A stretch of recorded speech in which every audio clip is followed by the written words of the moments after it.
Seguimos aquí en CTV Me Gusta, gracias a todas las personas que siguen conectados con nosotros en el canal 104 de Claro. Y como les mencioné al inicio, vamos ahora con nuestro invitado CTV porque vamos a hablar acerca de un tema muy importante que a mí a lo personal me encanta mucho cuando son los martes y tenemos nuestra sección de finanzas, y es por eso que vamos con nuestro invitado CTV. Hola Juan, un gusto tenerte aquí en CTV Me Gusta, en nuestra sección de finanzas, donde siempre hablamos y aclaramos las dudas de todas las personas y de nosotros también aquí en nuestro canal, en nuestro set, si tenemos dudas financieras. ¿Cómo estás, Juan? Muy bien, Estefanía, muy contento de estar acá nuevamente, día martes de finanzas, donde vamos a aprender a cómo empezar a gestionar nuestras emociones para que no afecte tanto nuestro bolsillo. Sí, Juan, vamos a hablar de un tema muy importante, como tú mencionaste, las emociones. Y yo dije, ¿cómo las emociones pueden o tienen algo que ver con nuestras finanzas? Quiero que me aclares esa duda, Juan. Claro que sí, Estefanía, es que tienen todo que ver. Muchas veces cuando pensamos en temas de dinero o temas de finanzas, pensamos en problemas matemáticos, en temas de sumas, de restas, de división, de fórmulas financieras extrañas. Pero realmente, aunque esto es importante, lo más importante son nuestras emociones, porque al final cuando estamos haciendo una compra, cuando estamos pagando algo, lo estamos haciendo a través de nuestras emociones. Y esos estados emocionales como la felicidad, el miedo, la ansiedad o la culpa pueden ser determinantes para que nuestra vida financiera sea un éxito o sea un completo fracaso. ¿Y por qué las emociones pueden inducir, Juan, a que gastemos de más o gastemos menos?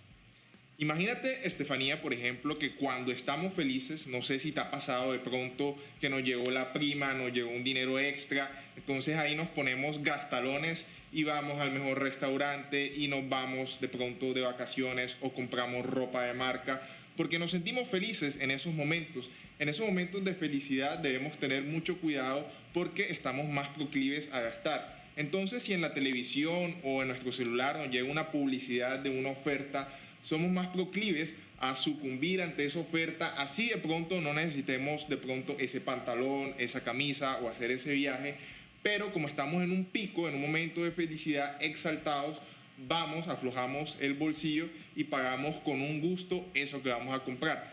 También, por ejemplo, la culpa, cuando sentimos remordimiento, es proclive que nuestras emociones nos induzcan a gastar, porque la culpa nos puede hacer de pronto que si nos hacen una invitación a una fiesta o si alguien cumple, pero no tenemos una situación financiera buena en el momento, sentimos culpa de pronto de no darle un regalo a esa persona o de no tener un detalle, o inclusive sentimos culpa también cuando hacemos un gasto y después pasa el tiempo y nos damos cuenta que gastamos un dinero que necesitamos para otras cosas y lo gastamos de pronto en algo superfluo, en algo que no vamos a necesitar más adelante y sentimos un poquito de remordimiento. Cuando nos llega de pronto la quincena, han pasado poquitos días y ya vemos que ya no nos queda casi saldo en la cuenta, ahí sentimos culpa. Entonces, ¿cómo empezar a evitar y a gestionar esas emociones? Lo más importante es no dejarse llevar por esos impulsos y empezar a trasladar de la parte emocional a la parte racional el tema financiero. También hay emociones como el miedo. Hay muchas personas, por ejemplo, que les llegan las facturas de los servicios públicos, los extractos de los créditos, de las tarjetas de crédito, y ni siquiera los miran y se van amontonando ahí las facturas como si eso no existiera. Entonces el miedo también es una emoción limitante que no te deja avanzar en tus finanzas, porque imagínate, Estefanía, que por uno no ver esos recibos no quiere decir que las deudas vayan a desaparecer. Ahí están, se están acumulando, pero el miedo a verlos, el miedo a saber que tenemos esas deudas, nos hace ignorarlos y lo que se está haciendo es un problema mucho mayor. Sí, Juan, ahora tú nos estabas hablando acerca de las emociones, cuando nos llega la quincena, cuando nos llega nuestro primer sueldo, nuestro primer dinero, y también nos dijiste que hay que pensar más a lo racional cuando pasan este tipo de acontecimientos. ¿Qué otro tips también nos puede dar? Porque me pareció algo muy curioso eso que mencionaste de cuando el susto de que tenemos todos los recibos ahí, pero ¿qué podemos hacer para que eso no pase? Bueno, hay varias cosas que podemos hacer. Uno, pensar en nuestro yo del mañana.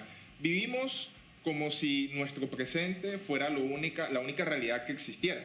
Pero con la bendición de Dios vamos a seguir cumpliendo años, vamos a seguir, digamos, nuestra trayectoria de vida y tenemos que pensar en ese yo del futuro, en esa Estefanía del futuro, en ese Juan Andrés del futuro, qué va a ser de él en 10, en 15, en 20 años, si no empezamos a llevar una vida financiera sana en este momento. Entonces, imaginarnos a nuestra proyección del futuro, a nuestra persona en el futuro, nos puede hacer crear esa conciencia de que más adelante, si dilapidamos el dinero en este momento, nos podemos ver perjudicados.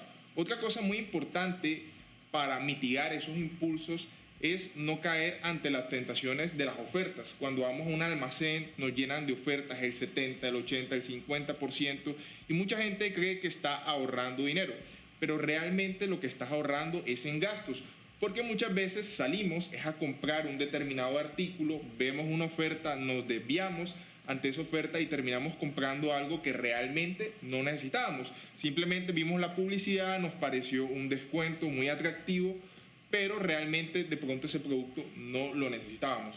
Entonces, ¿qué podemos hacer? Vamos a meditar un poquito más las compras. Si vamos a un centro comercial, si estamos navegando por internet y vemos algo que nos gusta, no lo compremos inmediatamente. Démosle por lo menos 24 horas, yo diría que inclusive 48 horas por lo menos, a nuestro cuerpo de procesar esa información, de que las emociones se calmen, de que el agua empiece a fluir. Y esta es una manera de empezar a racionalizar las decisiones financieras, porque si después de ese plazo, de esos 2 días, aún tenemos la necesidad de comprar eso, de pronto es porque realmente lo necesitamos. Entonces, esto es un hack, un tip muy importante, no comprar las cosas inmediatamente, sino darnos un espacio, darnos un periodo de tiempo. Bueno, Juan, también estamos hablando de las deudas, pero hay algo que no sabía, que quiero que tú me aclares un poco, porque hay deudas malas y deudas buenas. ¿Cuál es la diferencia entre estas? Imagínate, Estefanía, que muchas veces, y de hecho yo me incluyo dentro de esas personas, nos vendieron el cuento de que todas las deudas eran malas, de que tener tarjeta de crédito era malo, de que tener cualquier tipo de crédito era malo. Y mucha gente, ahorita que hablábamos de las emociones, tiene miedo, tiene ansiedad con el tema de las deudas porque cree que todas las deudas son malas. Y es que realmente existen 2 tipos de deudas, las deudas malas y las deudas buenas. ¿Cuáles son las deudas malas? Las que probablemente todo el mundo conoce, que tomó una tarjeta de crédito pero de pronto la usó para comprar artículos de lujo, ropa de marca, o que de pronto ahorraron y se endeudaron también para comprar un vehículo o comprar una casa, pero lo están usando ellos mismos. En este caso es deuda mala porque te estás comprometiendo con una obligación financiera por mucho tiempo a una tasa de interés muy alta que te va a costar esfuerzo, sudor de tu trabajo, donde vas a tener muchos años esa deuda pagándola y pagándola y pagándola y realmente no te está aportando mucho valor. Ahora, ¿cuáles son las deudas buenas? Imaginémonos que igualmente compramos esa casa o compramos ese carro, pero en lugar de vivir nosotros en la casa o utilizar el carro, lo que hacemos es coger la casa y alquilarla a una persona y esto empieza a generarnos una renta. Aquí es una deuda buena porque la renta de esa casa nos va a permitir a nosotros pagar el crédito, pagar los impuestos de la casa y de pronto nos puede quedar un dinero, una renta pasiva, ojo con este término, un ingreso pasivo, que es lo que nos va a permitir a nosotros empezar a avanzar en nuestra vida financiera cuando ya empezamos a tener ingresos pasivos, ingresos de rentas, donde no tenemos que estar trabajando y igual vamos a percibir un ingreso todos los meses. Ahora, en el caso del carro, ¿cómo podría ser una deuda buena? Compramos el carro, lo metemos en una aplicación como Uber, como Didi, todas estas aplicaciones que hay de transporte, buscamos a una persona, el carro trabaja y con el ingreso de las carreras del carro se paga la persona y nos empieza a quedar un ingreso. Entonces, esta es una manera inteligente de utilizar la deuda y se llama deuda buena porque a pesar de que estamos adquiriendo una deuda, la deuda se está pagando sola y empezamos a generar un ingreso pasivo que empieza a aliviar nuestras cargas financieras y empieza a impulsar ese plan hacia nuestra libertad financiera. Ahora que nos estabas hablando, por ejemplo, lo del carro para poder utilizarlo como Uber, InDriver y así pagar también la deuda del carro, Juan, te quiero preguntar cómo podemos utilizar la deuda buena para favorecer o para beneficiarnos en nuestra economía. Claro que sí. Lo importante aquí con la deuda es mirar cuál es el objetivo último de esa deuda. Por ejemplo, cuando tomamos un crédito para pagar nuestra matrícula universitaria, aunque no percibamos el beneficio inmediatamente porque empezamos a estudiar una carrera, pero no nos van a dar empleo de una vez, tenemos que pasar 4 o 5 años estudiando para percibirlo, igual es una deuda buena porque se espera que en un futuro, cuando nos graduemos de esa carrera profesional, vamos a tener un título que nos va a permitir a nosotros ganar más dinero. Entonces, este es otro caso de deuda buena, porque aunque nos estamos endeudando de pronto con el ICETEX o con un banco para pagar nuestra universidad, para pagar nuestros estudios, al final eso nos va a permitir a nosotros a lo largo de nuestra vida, cuando nos graduemos, empezar a generar un mayor ingreso. Entonces, con el tema de las deudas buenas, lo que tenemos que preguntarnos es, ¿cuál es el objetivo último de la deuda? ¿Es una deuda simplemente para darme lujos, para darme gustos momentáneos, como ir a un restaurante, como comprar ropa de marca, como comprarme un carro que voy a usar de pronto de la casa a la oficina y que no me va a proveer mucho más? ¿O realmente es una deuda que me va a empezar a generar ingresos pasivos, o que en el caso, por ejemplo, del estudio, me va a permitir en el futuro empezar a generar más ingresos? Al final, lo que uno quiere con la deuda buena es que se convierta en algún tipo de inversión que nos empiece a generar un rendimiento que permita pagar la deuda y que nos genere una renta, una rentabilidad en el mediano y en el largo plazo.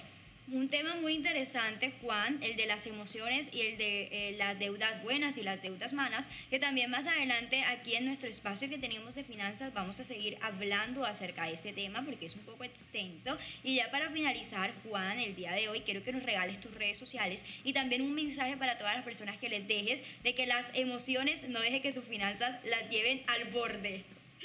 Así es, Estefanía. Definitivamente empecemos a gestionar nuestras emociones. No nos dejemos llevar por el miedo, por la ansiedad, por la culpa, ni por la felicidad, ni emociones positivas ni negativas. En temas financieros tratemos de mantenernos neutros, tratemos de mantenernos, como dicen por ahí, en un estado equilibrado que nos permita tomar decisiones racionales en el manejo de nuestras finanzas personales, porque al final lo que está en riesgo es esa personita del futuro que en 10, en 15 años se va a ver afectada por las decisiones que estés tomando hoy. Mis redes sociales, para todos los que me quieran seguir, es @JuanPedroSan en Instagram, Facebook, YouTube. En todas me pueden seguir como @JuanPedroSan, y también por acá en CTV Barranquilla, que siempre estamos compartiendo tips financieros todos los martes. Así es, Juan, muchísimas gracias. Te esperamos el próximo martes, y todas las personas que nos están viendo, si tienen alguna duda financiera, alguna pregunta que le quieran realizar a Juan, saben que nuestras redes sociales están completamente abiertas en un canal para poder hacer estas preguntas y Juan se las pueda responder aquí en nuestro programa de Me Gusta CTV. Al regreso venimos con invitados musicales aquí desde Santa Marta, Barranquilla, que más adelante les contaré de quién estoy hablando.